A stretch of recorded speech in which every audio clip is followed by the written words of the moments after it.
Hola, buenos días. En nombre de la Asociación Nacional de Informadores de Salud es un placer moderar esta sesión sobre lecciones aprendidas durante la pandemia del COVID, el caso Remdesivir. Como sabéis, desde ANIS estamos organizando diferentes webinares sobre los temas de interés de la pandemia.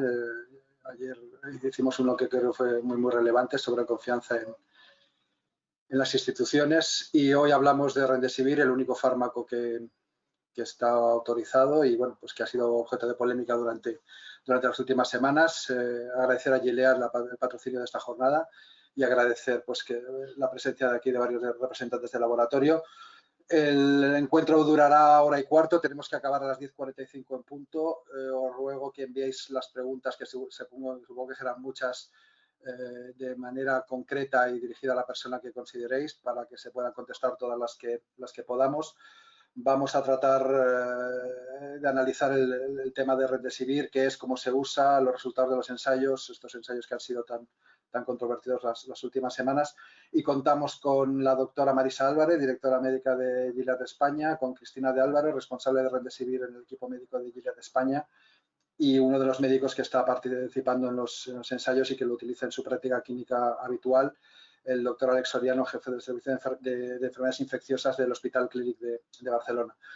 La jornada consistirá en dos breves presentaciones y luego pues haré un par de preguntas y enseguida pasaremos al turno de vuestras preguntas. Así que sin más cedo la palabra a Marisa Álvarez y a Cristina de Álvaro. Buenos días.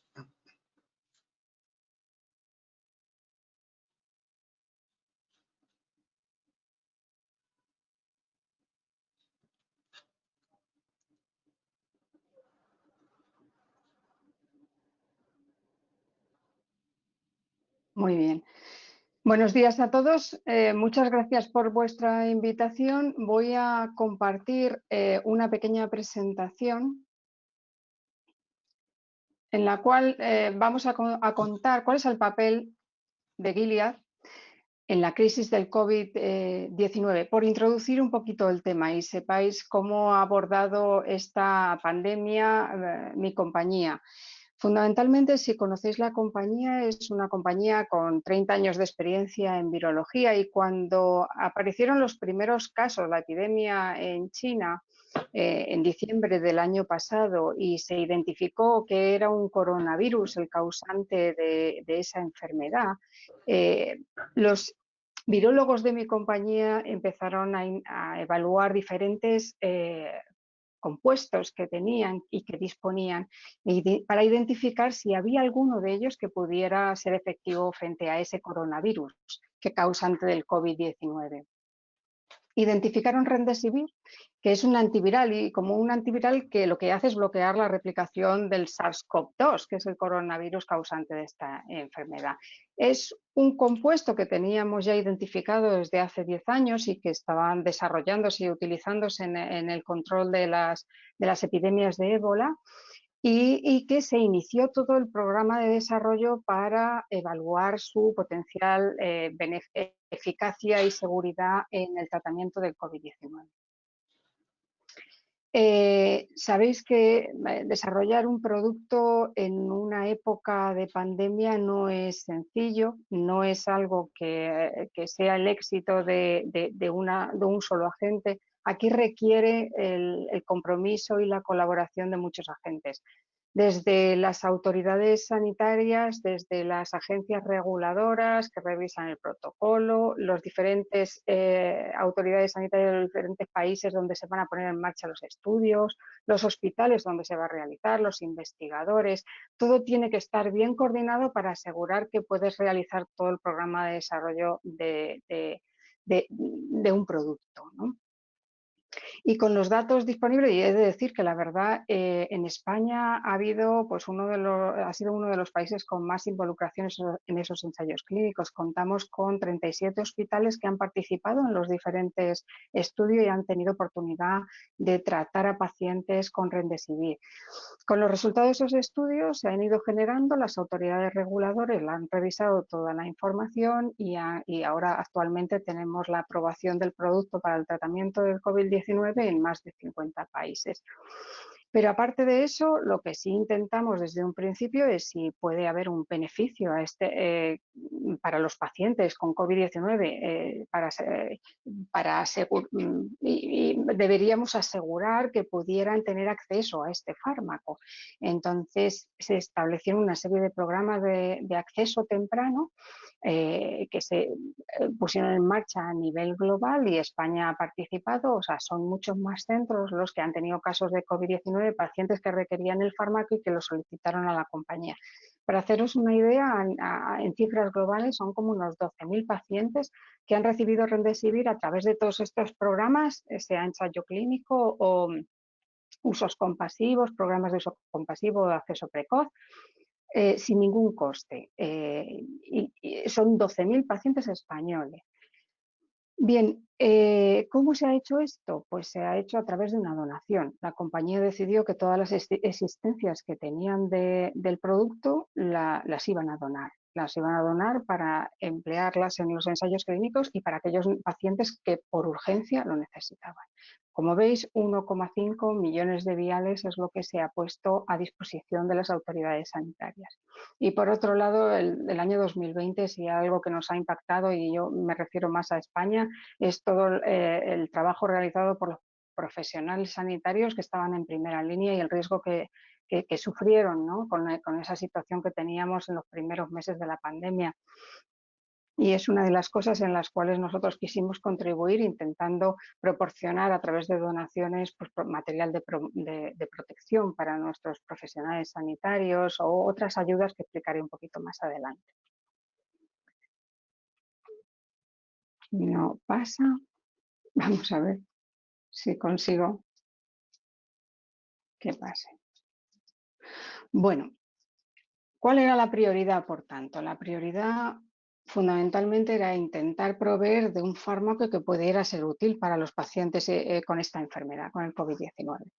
¿Eso cómo se realiza? Pues primero tienes que hacer el programa de desarrollo, tienes que demostrar, teníamos un componente, o sea, un producto que aparentemente in vitro podía funcionar frente al coronavirus, pero necesitábamos tener los datos que mostraban que era eficaz y era seguro en los pacientes con COVID-19. O sea, todo el programa de desarrollo, eso era absolutamente necesario para que las autoridades reguladoras evaluaran si era eficaz y seguro. Otro, bueno, evidentemente es asegurar que el fármaco estaba disponible, que teníamos fármaco, porque, como os digo, el fármaco que se disponía en enero era fármaco para tratar los pacientes con ébola, cuantías, pues desde luego no para abordar una pandemia. Entonces, lo que la compañía debía asegurar es que había fabricación suficiente de fármaco, y en eso se puso a trabajar. Y otra prioridad es, vale, si tenemos el fármaco, ¿cómo llegan a los pacientes que así lo necesitan? ¿Cómo aseguramos el acceso de este fármaco a los pacientes que así lo necesitan? Así que esos son los 3 pilares y los objetivos críticos que nos planteamos. Perdonad, pero como no pasa, voy a ir así. Con respecto a generar la evidencia, pues aquí está un poco cuál ha sido el programa de desarrollo que se puso en marcha, y esto estamos hablando de febrero de este año. Lo que puede tardar años, en esta ocasión ha tardado meses. Todo el mundo se puso a trabajar y a colaborar en la generación de evidencia con Remdesivir y otros fármacos. Todos los agentes estuvieron involucrados. Lo que decidió la compañía es, aparte de desarrollar una serie de ensayos clínicos propios de compañía, era colaborar con con las instituciones de gobiernos, como por ejemplo el Instituto Nacional de Salud de Estados Unidos o la OMS, la OMS, o con otras autoridades o con otros partners que podían lanzar o desarrollar una serie de ensayos clínicos. Como veis, es un listado bastante amplio y alargado y largo, en el cual lo que quería era responder varias preguntas. ¿Cuáles son las poblaciones de pacientes que el fármaco puede ser eficaz y seguro, como pacientes moderados, en situación severa o aquellos más críticos? O responder a preguntas como, por ejemplo, ¿cuánto tiene que durar el tratamiento con Remdesivir? 5 o 10 días. Y en base a estos resultados de los datos que han ido saliendo de estos estudios son la evidencia que ha hecho que las autoridades reguladoras concedieran la aprobación en 50 países. Y esto os va a comentar un poquito más adelante Cristina, cuáles son los beneficios que se evidenciaron. Y además nos fue útil para saber, a medida que conocíamos más la enfermedad, hacia dónde nos teníamos que dirigir hacia futuro en cuanto a investigación. Y dos de los estudios que comentamos en la parte baja de la tabla son estudios de combinación, porque quizá hay que, la pregunta está, ¿con Remdesivir es suficiente o podemos añadir algo más que en ciertos pacientes pueda ser más útil y beneficioso para ellos? Estas son todas las preguntas que queríamos abordar y a partir de ahora dejo la palabra a mi compañera Cristina, que os va a resumir los datos críticos que consideramos que han sido la base por lo cual las agencias reguladoras lo han aprobado. Perdonad, pero es que esto no va. Gracias, Marisa. Buenos días a todos y bueno, muchísimas gracias por la invitación. Como estaba comentando Marisa, en concreto el estudio ACTT1, que ha sido publicado recientemente, en concreto el día 8 de octubre en la prestigiosa revista New England Journal of Medicine, es el que avala la eficacia y seguridad de Remdesivir. Y los resultados de este estudio son la base de la aprobación, como ya decía, por la Agencia Europea del Medicamento y por la aprobación definitiva de la FDA, que se publicó en concreto el pasado jueves 22 de octubre, y además han permitido el acceso, la aprobación y la autorización temprana de Remdesivir en más de 50 países actualmente a nivel global. Esto es así porque este estudio tiene el diseño estándar de calidad de los ensayos clínicos actualmente. Es un ensayo o un estudio de fase 3 aleatorizado, doble ciego y controlado con placebo, que se realizó en 1.062 pacientes y en el cual participó España. ¿Esto qué significa? Bueno, el hecho de ser aleatorizado, como dice la palabra, es que los pacientes son asignados a un grupo u otro de tratamiento de una forma aleatoria. Al ser doble ciego, ni investigador, ni paciente, ni las personas que están implicadas en el análisis y evaluación de los resultados conocen a qué brazo ha sido asignado cada paciente, y esto es importante porque disminuye el sesgo en el análisis y, por tanto, en la evaluación final de los resultados. Y el hecho de ser controlado por placebo indica o requiere que unos pacientes reciben el tratamiento activo, que en este caso Remdesivir, y otros pacientes reciben una sustancia sin actividad farmacológica. Y esto es muy importante en el diseño a la hora de determinar la eficacia de un fármaco, pero también para evaluar el perfil de seguridad y tolerabilidad, es decir, los efectos adversos que podrían esperarse, en este caso de Remdesivir, comparado con una sustancia inactiva. Bien, ¿qué resultados se han obtenido de este estudio? Se han visto beneficios, digamos, como a tres niveles, ¿no? Relacionados con recuperación de los pacientes, con progresión de la enfermedad y en términos de mortalidad. En cuanto a la recuperación, lo que se ha visto es que los pacientes que recibieron Remdesivir se recuperaron de media 5 días más rápido que aquellos que tomaron placebo, y esta diferencia fue estadísticamente significativa. Incluso aquellos pacientes en los que la enfermedad estaba en estadios más avanzados y por tanto estaban más graves, esta recuperación fue incluso más rápida, de 7 días. Y luego tendremos la oportunidad de que el doctor Soriano nos incide y nos explique con más detalle qué supone esto de cara a los clínicos y a los hospitales. Además, se vio que el mayor beneficio se obtuvo en aquellos pacientes que recibieron Remdesivir dentro de los primeros 10 días desde que se inició el comienzo de los síntomas. Esto está muy relacionado por el curso de esta enfermedad, que vamos a ver luego y explicar un poquito más en detalle en la siguiente diapositiva. Y además se observó que el tiempo de hospitalización fue menor en el grupo de pacientes que fueron tratados con Remdesivir. Hubo una diferencia de 12 días versus 17 días con aquellos que tomaron placebo.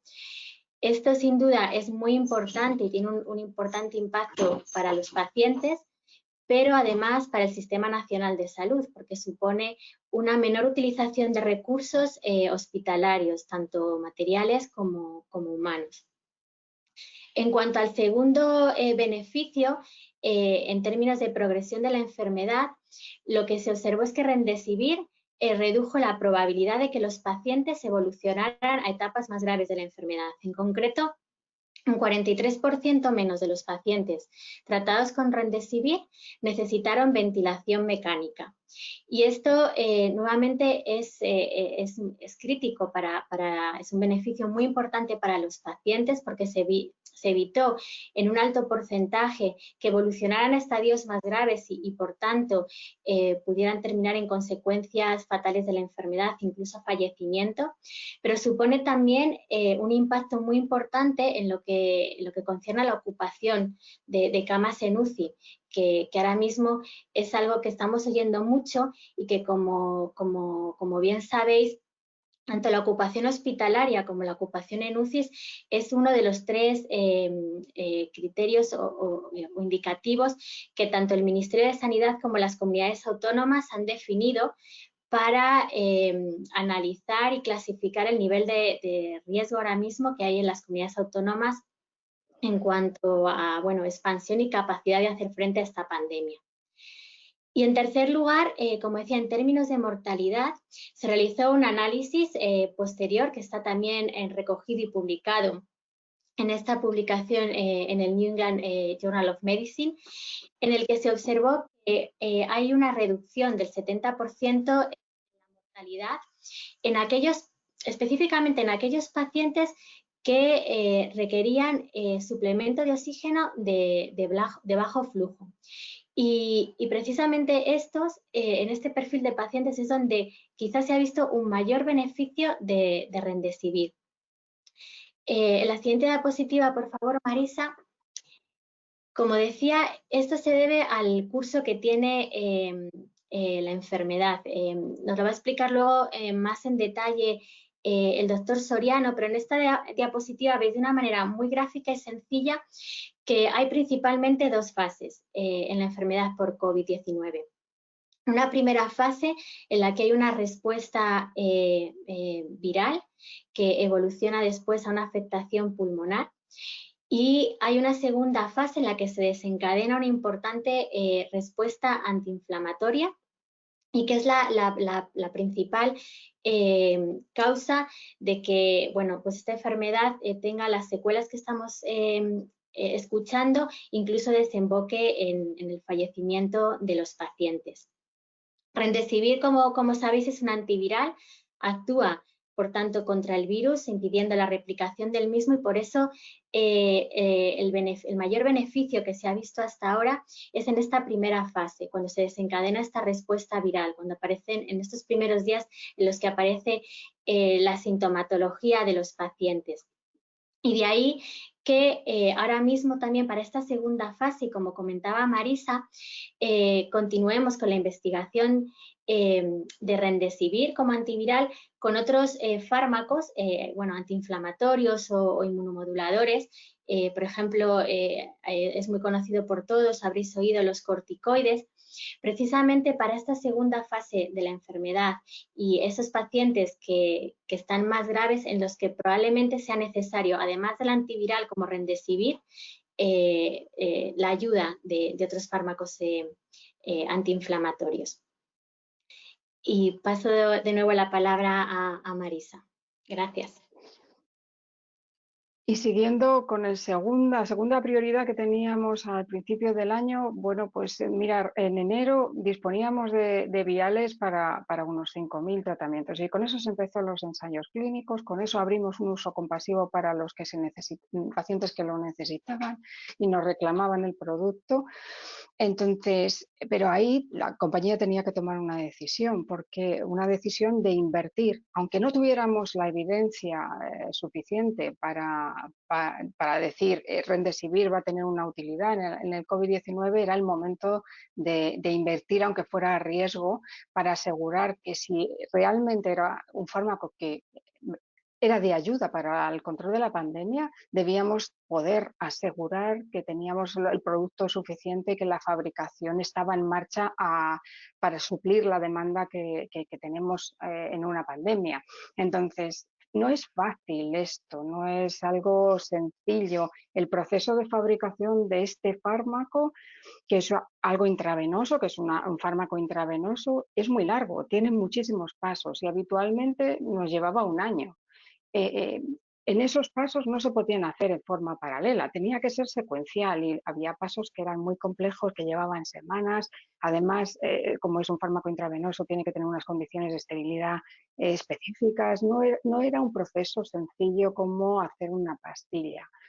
Bueno, pues mejoramos este proceso e intentamos hacer todo lo eficiente que pudiéramos estos pasos y conseguimos reducir de 12 meses a 6 meses. Eso fue, yo creo que algo muy importante, pero aparte, desde luego lo que necesitábamos es ayuda y establecimos una red de socios a nivel global que nos ayudaran, de compañías diferentes que nos ayudaran, que colaboraran con nosotros en la producción de este medicamento. Y ahora tenemos más de 40 compañías que nos están ayudando a la producción, con la cual tenemos acuerdos, incluidos 2 españolas, como es Esteve y Ukifa, para asegurar que al mismo tiempo, tanto en Estados Unidos, en Norteamérica, como en Asia, como en Europa, podemos producir este fármaco.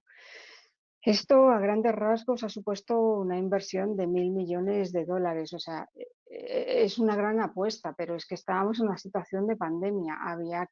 Y el producto inicialmente era un antiviral que in vitro funcionaba con el coronavirus, con lo cual la compañía tomó la decisión de arriesgar para tirar adelante con todo este programa. Pues veis, todas estas medidas pues finalmente hacen que la curva de fabricación pues se expanda y ahora mismo pues vamos a conseguir a finales de año tener viales suficientes para asumir más de 2 millones de tratamientos que están en base a las estimaciones es lo que podría demandarse, o sea que estamos ahora en capacidad de administrar, de al menos producir la necesidad que existe.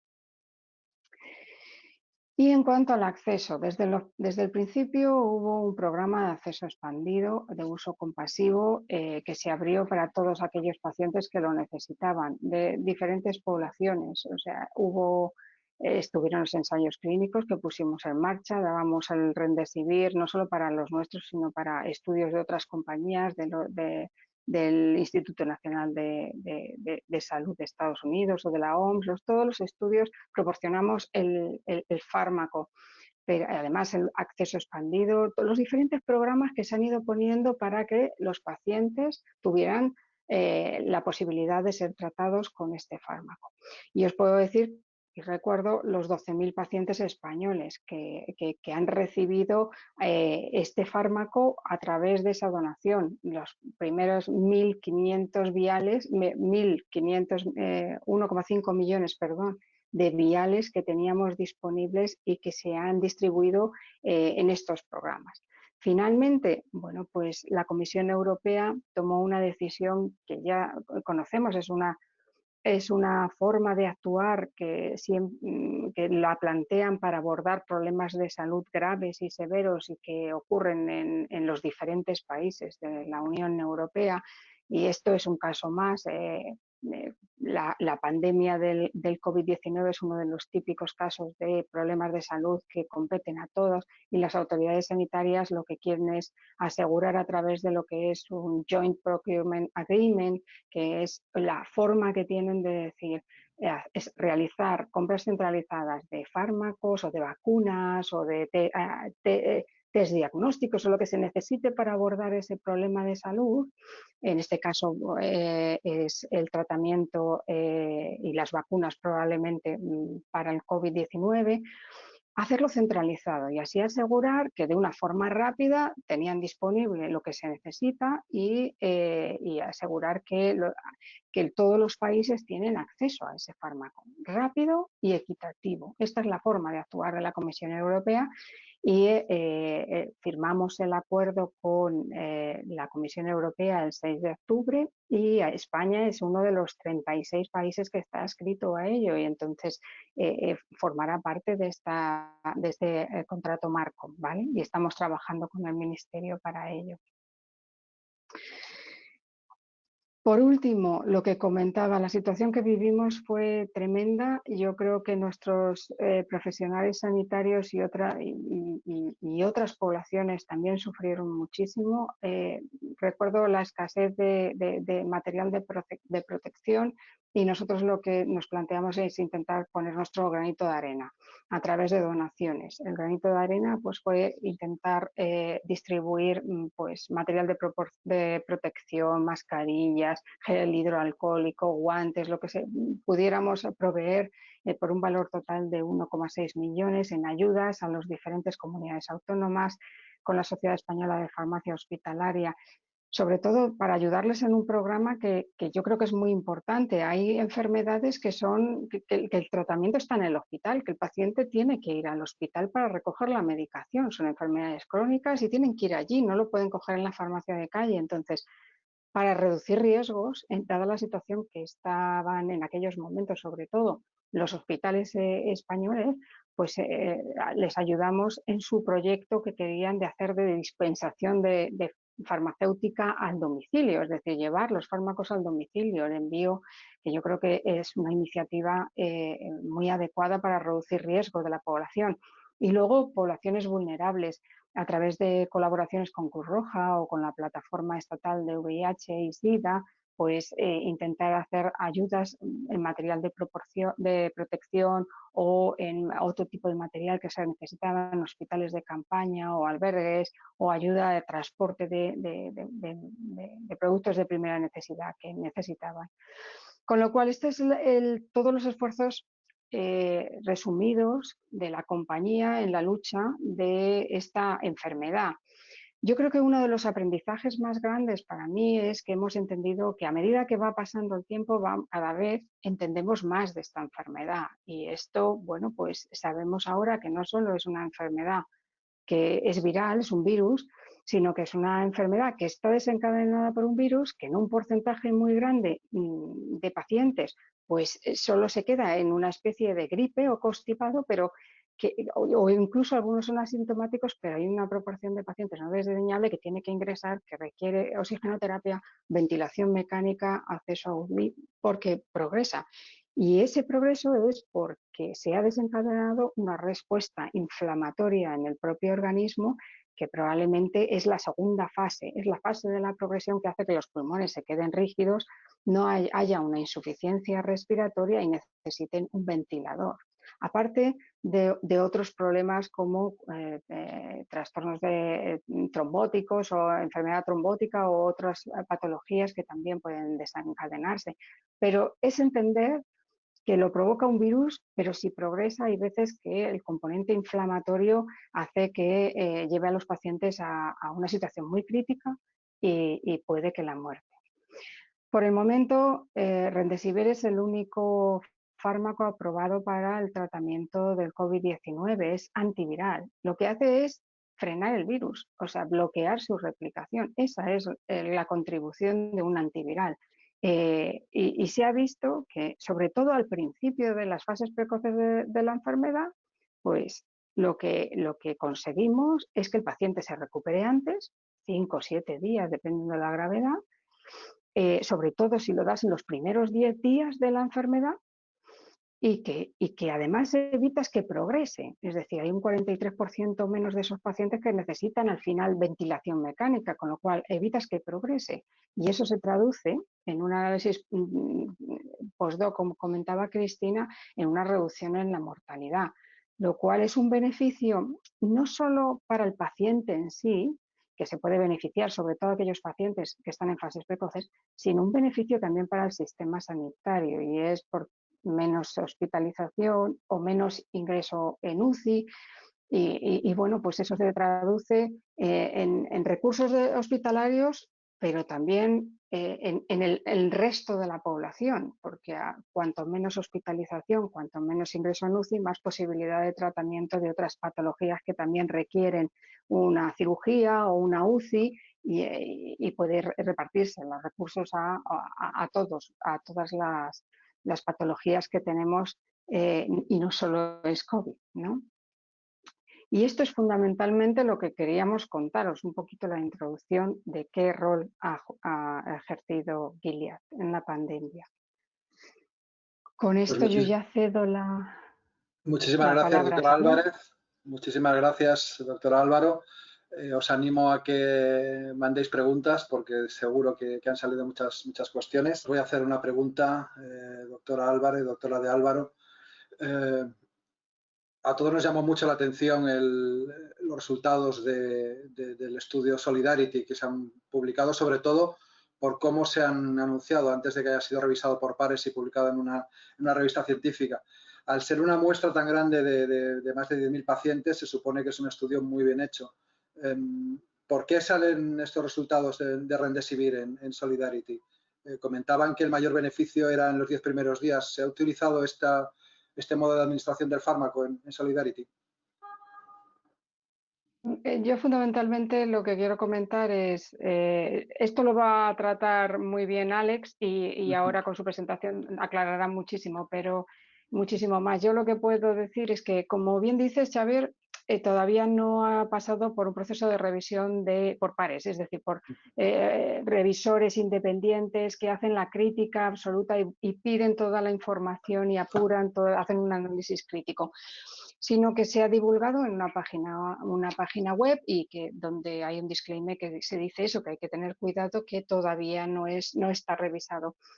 Es un estudio muy grande, la verdad, eso no cabe la menor duda, porque es un estudio donde primaba el acceso a los fármacos. Era un estudio en el cual se ponía a disposición de los diferentes fármacos hasta entonces disponibles y que se querían evaluar, que son muchos, son no solo Remdesivir, sino hidroxicloroquina o interferón, cualquier 5 brazos completamente entero. Claro, ¿qué pasa? Que si tú ves, no por eso, por tener mayor volumen de pacientes, el diseño es más riguroso. Un diseño riguroso, generalmente, el más riguroso que existe es un aleatorizado, que lo es, pero en función de la disponibilidad del tratamiento que había en el centro. Es decir, si no había hidroxicloroquina, no se asignaba hidroxicloroquina, con lo cual las Ns de los pacientes tratados con una cosa o con otra varían mucho. Sí, y se controla generalmente en el diseño más riguroso con placebo, es decir, porque ahí ves el efecto claro de lo que produce un fármaco comparado con lo que produce el placebo, que es una imitación del producto pero sin fármaco activo. Esa es la mejor manera, es el estudio del ACTT1 del Instituto Nacional de Salud de los americanos y que está publicado en New England. Este es el diseño, no tiene por qué ser mayor volumen de pacientes, mejor diseño, eso para empezar. Y luego hay una serie de análisis, como era un estudio con una vocación fundamental de poner a disposición de los pacientes de los diferentes tratamientos, una voluntad de asegurar acceso, no se recogían toda la información tan amplia de los diferentes variables que se evalúan, por ejemplo, en un ensayo clínico como el ACTT1. Solo se evaluaba mortalidad y se recogían datos muy escasos. No hay variables de cuánto mejora, cuántos días se mantiene, toda esta información que hemos podido proporcionar. Y tampoco hay un análisis muy estricto. Desde mi punto de vista, pero el doctor Soriano es el experto aquí y nos podrá decir, desde mi punto de vista, el análisis de mortalidad que han hecho es en la población general. La población general es muy variable, es decir, la población general va desde los que no necesitan oxígeno hasta los que están en ventilación mecánica. No es lo mismo hacer los análisis consolidados en un pool de pacientes de los que se trata, están en estadio precoz, como tú bien dices, que iniciaron en los primeros días o que están en situación precoz de la infección, que aquellos que ya necesitan una oxigenoterapia con presión, es de alto flujo que llamamos, o ya ni por descontado los de ventilación mecánica. Entonces, esos análisis finos no están hechos. Todavía, al menos yo espero que si se pueden realizar, se den, porque esa mejoría clínica, la población que más se beneficia por el estudio CTT que nos lo muestra, es aquella población en estadios precoces de la enfermedad. Esa información no la tenemos de Solidarity, no sabemos cuánto tiempo llevaban de evolución de la enfermedad, ni sabemos cuántos son aquellos que estaban en situación precoz que solo necesitaban oxigenoterapia de poco flujo, de bajo flujo, ¿vale? Esos análisis faltan. Yo no le quito la información de muchos pacientes, es muy interesante, pero probablemente necesitamos más datos y más análisis en ese estudio que nos abran la puerta y nos den información sobre qué beneficio puede obtenerse en poblaciones más precoces. Necesitamos más información. Perfecto. Le ruego más concisión porque hay muchas preguntas. Nos preguntan, ¿los datos de recuperación y el análisis post-hoc son del mismo estudio? Sí, o sea, es el mismo estudio. Lo que pasa, un análisis post-hoc lo que quiere decir es que no estaba definido antes del estudio. Aquí hemos avanzado muchísimo. Cuando tú diseñas un protocolo, imaginaros, fue en febrero, entonces no se conocía tanto. A medida que tú vas analizando, esto es muy típico, haces el estudio, obtienes unos resultados y los análisis posteriores que te dan una información muy valiosa, esos son los que se llaman post-hoc, pero es del mismo estudio. Otra pregunta, dado que los datos de mortalidad proceden del estudio post-hoc y los de recuperación de un ensayo clínico aleatorizado, ¿podrían especificar las diferencias entre ambos? Proceden del mismo estudio. La mortalidad, si tú ves la población global, hay una tendencia a tener menos mortalidad en aquellos pacientes que reciben de Remdesivir. Ahora, los que más se benefician, y hay una diferencia estadísticamente significativa a favor de tomar Remdesivir, es decir, hay una reducción del 70% de mortalidad, son aquellos pacientes que comentábamos, que están en esa fase precoz, que solo necesitan oxígeno en baja cantidad.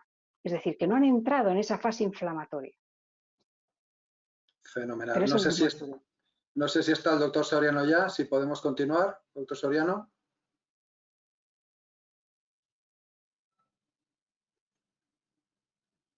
Bueno, pues mientras se recupera la conexión, otra pregunta. Hablaban de los ensayos que están en marcha combinando antivirales e inmunomoduladores. Quería saber la situación actual, cuántos pacientes están reclutados, en qué países están en marcha.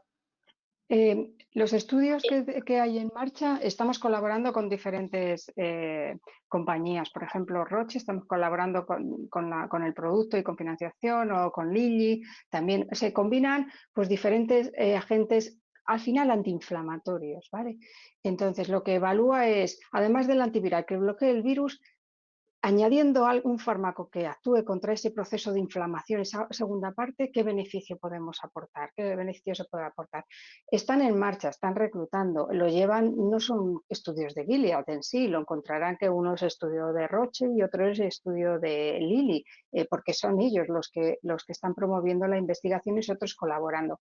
Sé que están en marcha, que están reclutando y espero que los primeros datos de combinación los tengamos a finales de año o principios del año que viene.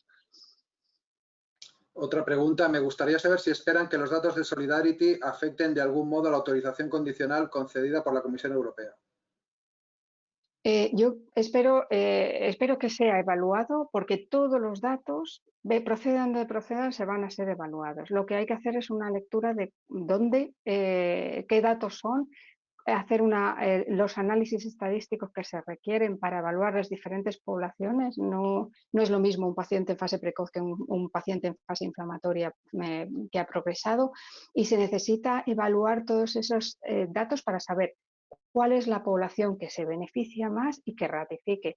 Todo tiene, si usted evalúa los análisis del estudio Solidarity, que son pocos, hay una tendencia siempre a favor de Remdesivir y hay algunos análisis que faltan. Lo que pasa es que ha habido como un análisis donde se combinan poblaciones que son muy diferentes, están en fases diferentes de la enfermedad. Entonces se necesita más datos y eso es lo que tendrá que evaluar las agencias reguladoras.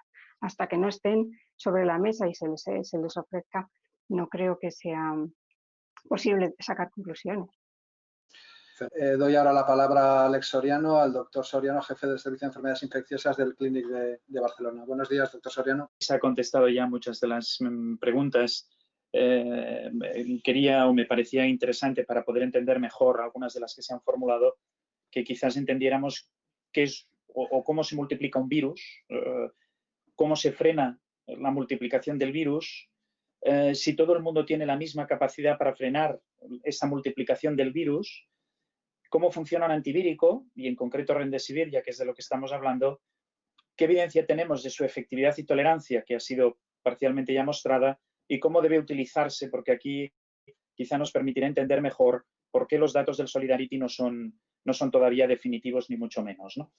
Si podemos pasar a la siguiente, de forma muy somera, tenemos que entender que un virus es una partícula pequeña, ¿no? La ven aquí envuelta en una envoltura de color azul, con una cápsula, ¿no? Y dentro una molécula de RNA, que es esta espiral de color negro, y un virus lo que hace es infectar una célula. Lo que ven en la esfera grande es una célula epitelial de nuestro tracto respiratorio, ¿eh? Concretamente, para este coronavirus, a diferencia de la gripe, lo que hace es infectar la parte más baja del pulmón, ¿eh? La gripe infecta sobre todo el epitelio respiratorio más alto y por eso produce más tos y traqueitis, y en cambio este produce o se une a células que están sobre todo más abajo en el pulmón, ¿no? Y por eso produce una neumonía tan característica, ¿no? Bien, si tiramos para adelante en varios clics, por favor, para hacerlo fácil, recuerden que un virus entra dentro de la célula, vamos pasando hacia adelante, y utiliza la maquinaria de la propia célula del huésped, nuestra, para poder multiplicarse hasta que al final, podemos seguir progresando, dentro de la célula se multiplica, produce muchas copias del propio virus y el virus acaba destruyendo esa célula, saliendo fuera, infectando a la célula vecina, ¿no? Luego verán y les diré que dentro de esta maquinaria que les expresaba aquí, ¿de acuerdo? Pues hay un elemento fundamental del propio virus, que es la máquina que le permite al virus multiplicarse, ¿de acuerdo? Y esto será importante para entender cómo funcionan los antivíricos, ¿no? A partir de aquí, vamos a ver en esta siguiente diapositiva, siguiendo con esta secuencia de eventos, cómo se replica el virus. Y aquí en esta gráfica lo que les pongo es el número de días, ¿de acuerdo? Y en el otro lado la intensidad, que será en primer lugar en forma de número de virus. En esta gráfica de color verde que aquí les muestro quiere decir la cantidad de virus que normalmente pues tiene un paciente, ¿no? Un paciente cuando se infecta durante unos días le replica el virus. ¿Y durante cuántos días? Pues miren, en los pacientes que están asintomáticos y que tienen una enfermedad leve, sabemos que el número de días que permanece el virus replicando de forma activa es muy corto, probablemente no más allá de los 5 días, o a partir del 5.º día ya desciende de forma significativa, ¿no? Y es en el pico máximo de virus cuando el paciente suele iniciar los síntomas. En este sentido, quizá tengan en cuenta que, de acuerdo con esta gráfica, ya podemos entender que incluso antes de iniciar los síntomas uno ya tiene virus que están multiplicando, y por eso esta infección tiene una particularidad, y es que se contagia durante el periodo previo al inicio de los síntomas, y esto es en parte un motivo de su éxito, ¿no? Pero luego, posteriormente también, el virus se acaba por sí solo en la mayoría de los pacientes, ¿de acuerdo? Que, como ven aquí, hacen una enfermedad o están asintomáticos, una enfermedad muy leve. Esto es el 85% de las personas, y esto es gracias a que tienen una respuesta inmune que es suficientemente potente, suficientemente activa, y que hace que la enfermedad se autolimite. Pasemos a la siguiente. Pero todo el mundo, perdón, hacia adelante. Exacto. Pero no todo el mundo tiene la misma capacidad, vamos a pararlo aquí, no pasamos adelante, no todo el mundo tiene la misma capacidad de frenar el virus de la misma forma. Y de hecho, los pacientes que tienen enfermedad grave, que requieren ingreso, moderada o grave, que requieren ingreso en el hospital, que son el 15% de las personas restantes, como pueden observar aquí, tienen un periodo en el que eliminan virus o en el que tienen virus replicando activamente que es más largo. Si recuerdan, antes les enseñaba que la gráfica acababa como mucho en el día 10 y aquí nos vamos hasta el día 20.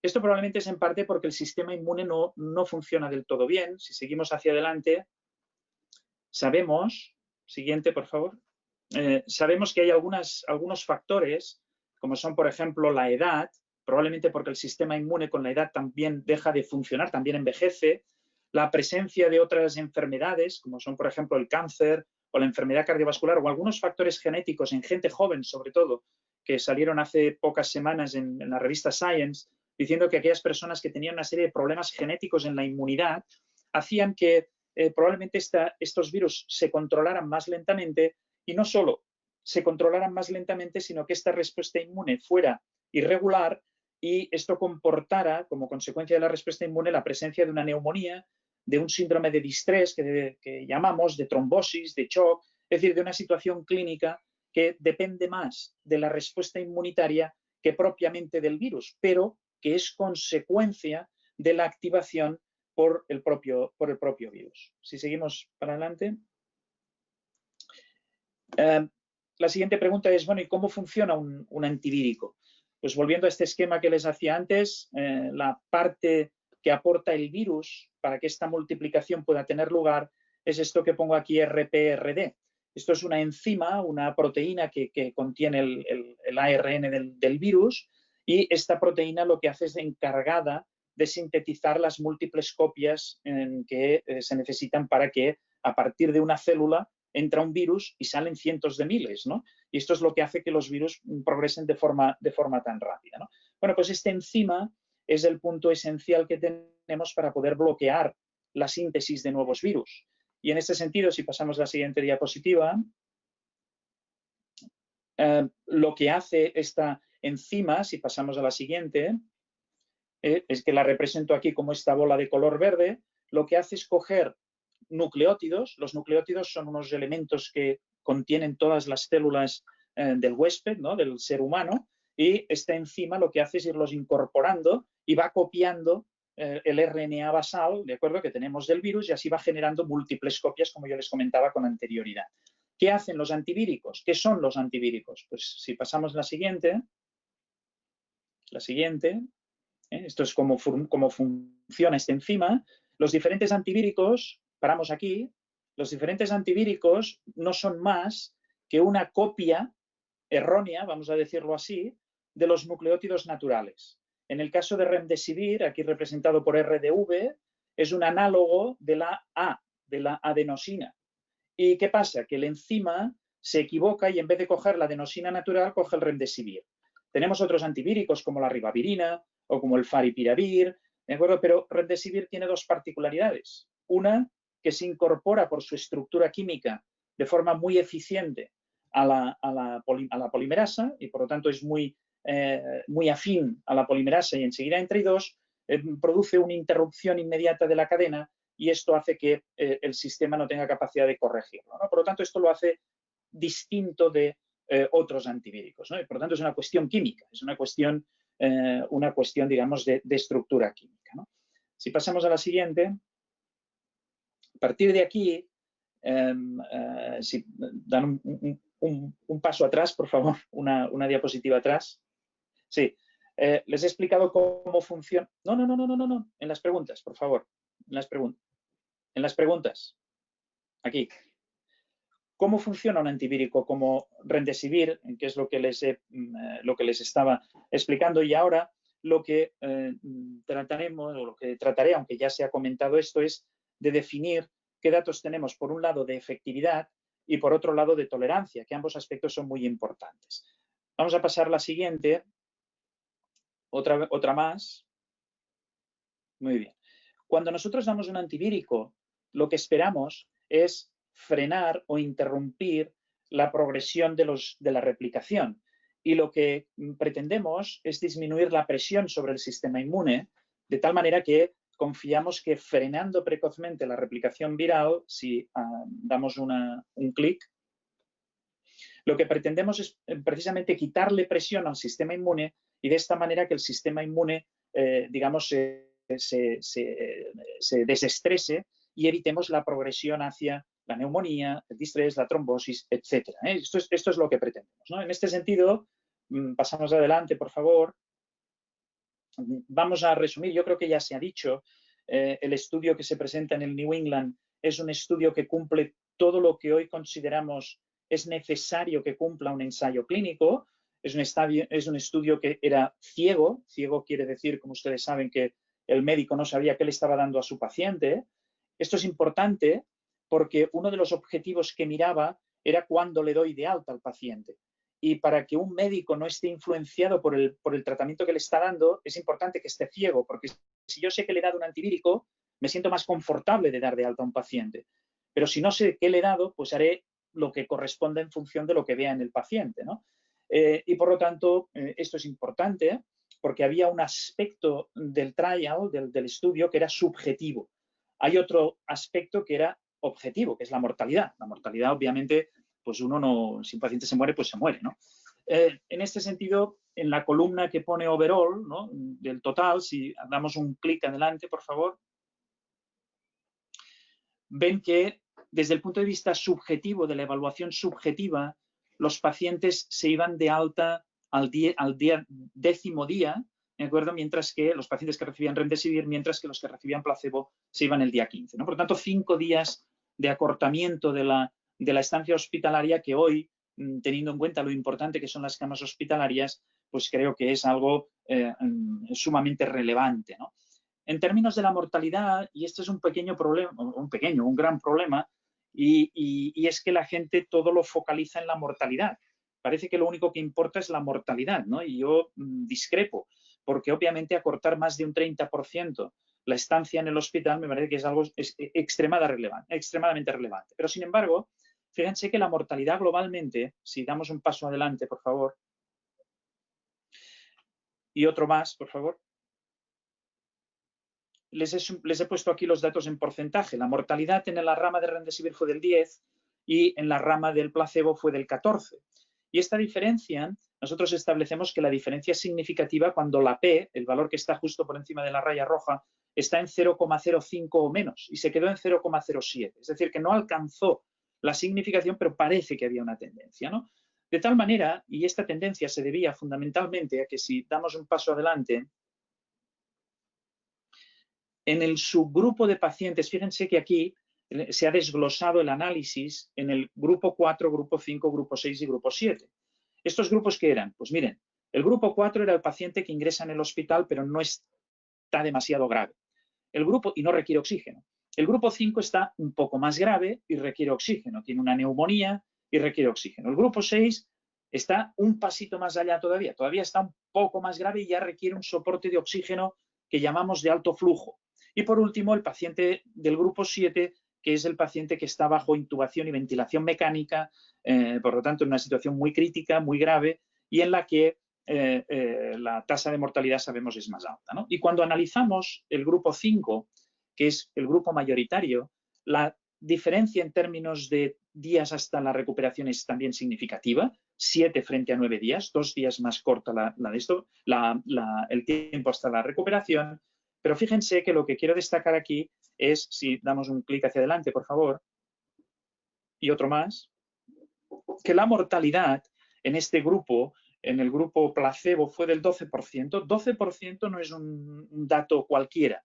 12% es la mortalidad media que hemos tenido muchos hospitales durante la pandemia. ¿de acuerdo? En torno al 12, 13, 14%. Por lo tanto, es un dato muy sólido porque es el que hemos observado en muchos centros, ¿no? En este concreto, en este grupo de población que era sin duda el mayoritario en los hospitales. Bueno, pues en este grupo, con un total de 232 pacientes metidos en Remdesivir, la mortalidad fue del 3,9%. Una mortalidad que, si damos un clic hacia adelante, pueden observar que es muy parecida a la mortalidad del grupo 4, es decir, reduce la tasa de mortalidad a la del grupo 4. Evidentemente, en los pacientes más leves la mortalidad no fue diferente, sí fue más corta la estancia hospitalaria, ¿de acuerdo? Y en los pacientes más graves, ¿de acuerdo? En el grupo 6, por ejemplo, vean que el grupo de Remdesivir estuvo 15 días de tiempo hasta la recuperación frente a 19 el placebo, 4 días menos, aunque la diferencia en mortalidad no se observó. Mientras que en el grupo 7, pues no hay ninguna diferencia.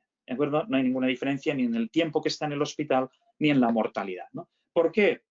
Porque probablemente el paciente que está en el grupo 4 probablemente tiene muchos virus. Lo que pasa es que no está grave y no se muere. Por lo tanto, no encontramos diferencias en mortalidad. El grupo 5 tiene muchos virus, ¿de acuerdo? Y además tiene mortalidad. El grupo 6 ya empieza a tener pocos virus. Ya empieza a tener pocos virus y ya es más inflamatorio su problema. Y el grupo 7 es un problema inflamatorio, ¿no? Por lo tanto, es más un tema de cuál es la capacidad de beneficio potencial del antivírico en función de la situación en la que está el paciente. Si vamos adelante, por favor. Miren, el Solidarity que comentaban ustedes es un estudio que es abierto, que no está controlado con placebo, y esto evidentemente sería importante si el objetivo principal fuera subjetivo. Es verdad que el objetivo principal no era subjetivo, era la mortalidad. Por lo tanto, el que fuera abierto o ciego, pues uno podría decir que no es demasiado importante. Es un estudio que analizó 4 opciones terapéuticas, 3 han sido ya descartadas porque no encuentran ningún beneficio, y la de Remdesivir cabe decir que no la han cerrado. Es decir, que algo deben pensar que quizá beneficia cuando de hecho no han interrumpido esta rama, continúa abierta, ¿no?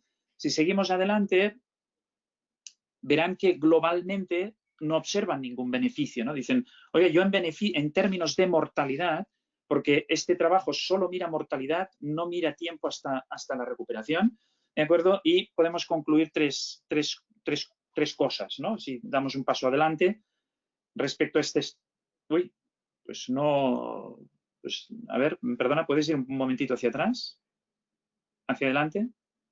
Bueno, por algún motivo falta aquí algún comentario que básicamente hace referencia al hecho de que, insisto, solo analiza mortalidad, solo analiza no analiza el tiempo hasta la recuperación, ¿de acuerdo? Y posteriormente, pues el análisis detallado por grupos, como verán ahora, no es tan preciso como en el estudio del New England, ¿no? Como en el estudio de la agencia americana. Fíjense que ellos mismos hacen un análisis pormenorizado en función de los subgrupos de población, ¿no? Y dicen, voy a coger el grupo dentro del Solidarity que sería el equivalente al grupo 5, ¿de acuerdo? Y en este grupo, fíjense el cuadro negro, para poder decir que hay un beneficio, este cuadro negro tiene que estar lo más desplazado posible hacia el lado de la derecha. Aquí, como ven, está algo desplazado, hay una cierta tendencia, pero no llega a ser significativo y por eso supongo que consideran que debe de ser mantenido todavía en el estudio, pero no es concluyente. Vamos a pasar a la siguiente diapositiva. Y para entender un poco más las diferencias, ¿cómo debe utilizarse un antivírico? Pasamos a la siguiente. Miren, yo creo que es importante que entendamos una cosa, y es que cuando damos un antivírico hay lo que llamamos una ventana de oportunidad para darlo. Si lo damos fuera de esta ventana, un antivírico no sirve para nada. Esta ventana es el periodo en el que el paciente tiene virus. Si el paciente no tiene virus, pues evidentemente el beneficio de un antivírico será nulo. Y el paciente tiene tantos más virus contra más precoz sea el tratamiento, ¿de acuerdo? O contra más pronto, ¿de acuerdo? Lo veamos en el curso de la enfermedad, ¿no? Si pasamos adelante, otra vez, vamos a pasar varias veces, otra vez, perfecto, hasta aquí. Miren, los estudios que se han hecho con Remdesivir, el primero fue publicado en Lancet y comparaba Remdesivir con placebo y no encontró ningún beneficio. Es verdad que era un número de pacientes pequeño, pero fíjense que los pacientes tenían de media 11 días de clínica. Es decir, ya estaban fuera casi de esta ventana terapéutica. Los siguientes estudios que se han hecho con Remdesivir, entre ellos el del New England que hemos comentado, el paciente estaba a 9 días, ¿de acuerdo? Así como los otros estudios que se han hecho también con Remdesivir, ¿no? Es decir, que todavía, aun con los datos que tenemos, el verdadero beneficio de un antivírico todavía, de hecho, estaría un poco por llegar, porque aun y con todo, vemos que se hace en el extremo, digamos, más distal de la ventana de oportunidad, ¿no? Por tanto, si pasamos adelante, nos quedaría todavía un margen. Vamos a pasar a la siguiente. Y, de hecho, esto ya lo dice también el estudio del New England. Esto es un pequeño un análisis, no pequeño, un análisis pormenorizado en función de distintos grupos. Y si pasamos a la siguiente, porque quiero remarcar un aspecto concreto, el mismo estudio del New England dice, oiga, cuando yo analizo los pacientes que recibieron la droga dentro de los primeros 10 días, Remdesivir dentro de los primeros 10 días, el beneficio es todavía mayor. Tanto mayor beneficio contra más hacia la derecha está esta especie, ¿no? este marco, ¿no? este punto con esta línea negra, ¿no? Contra más a la derecha, mayor beneficio, ¿no? Por tanto, ahonda en el hecho de que para que el fármaco sea eficaz lo tenemos que dar dentro de estos primeros días, ¿no? Si pasamos a la siguiente. En el estudio chino, que les decía antes que no encontró ninguna diferencia, como les he comentado, el número de días era 11, de media. De media eran 11 días. No encontraron beneficio. Siguiente. En el estudio de la agencia americana, la duración media fue de 9 días, un poquito más corto. Y por último, en el estudio Solidarity, si pasamos una diapositiva más, perdón, lo que vemos es que esta información no está. Es decir, no nos dice el estudio en qué momento de la enfermedad se ha administrado el fármaco. Entonces, claro, entiendo que nos lo van a dar en cuanto esto se publique formalmente.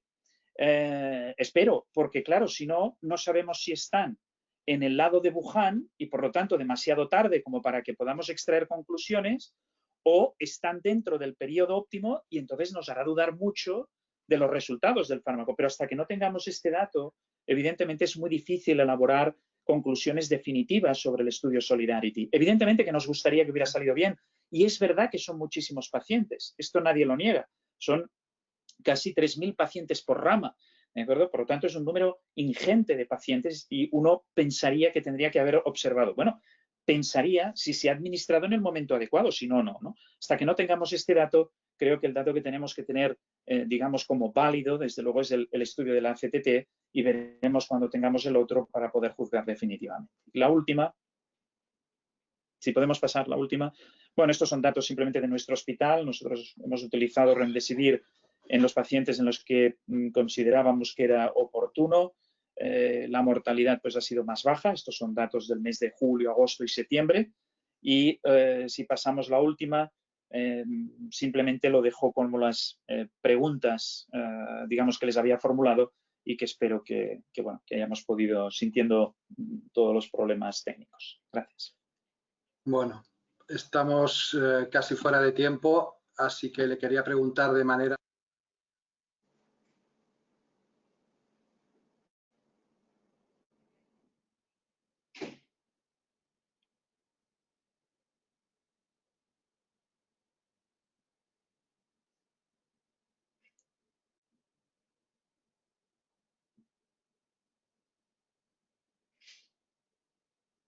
Hola, ¿se me escucha ahora?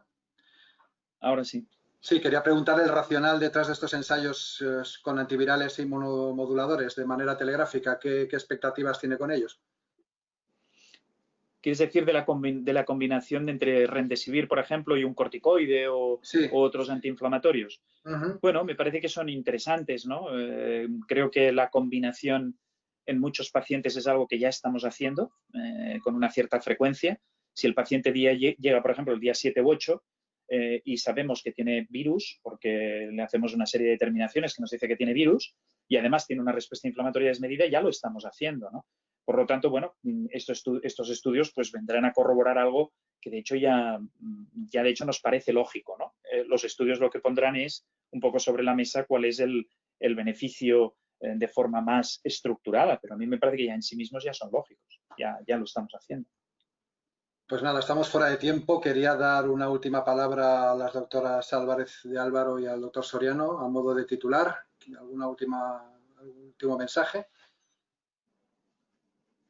Sí, yo creo que solo confirmar que Gilead, su intención es estar al lado de los investigadores, de las autoridades sanitarias y de las agencias reguladoras, siguiendo, trabajando, continuando el trabajo que empezamos con el tratamiento del COVID-19 y que los esfuerzos los vamos a mantener para generar evidencia, asegurar el acceso a los fármacos y colaborando con el Sistema Nacional de Salud. Doctor Soriano, me preguntan que responda de manera telegráfica sobre los beneficios para el Sistema Nacional de Salud de Remdesivir. Bueno, creo que todo lo que sea reducir la estancia hospitalaria y reducir la mortalidad tiene un impacto definitivo. Eso sí, a modo de resumen, hay que administrar el antivírico cuando realmente es necesario, es decir, en el momento en el que realmente puede aportar beneficios, si no, pues lógicamente no servirá de nada y eso lo tenemos que tener claro.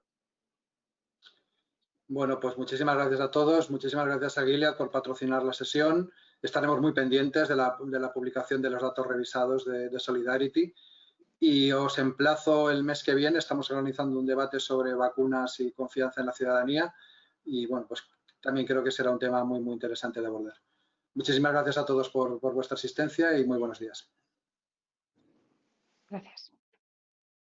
Gracias.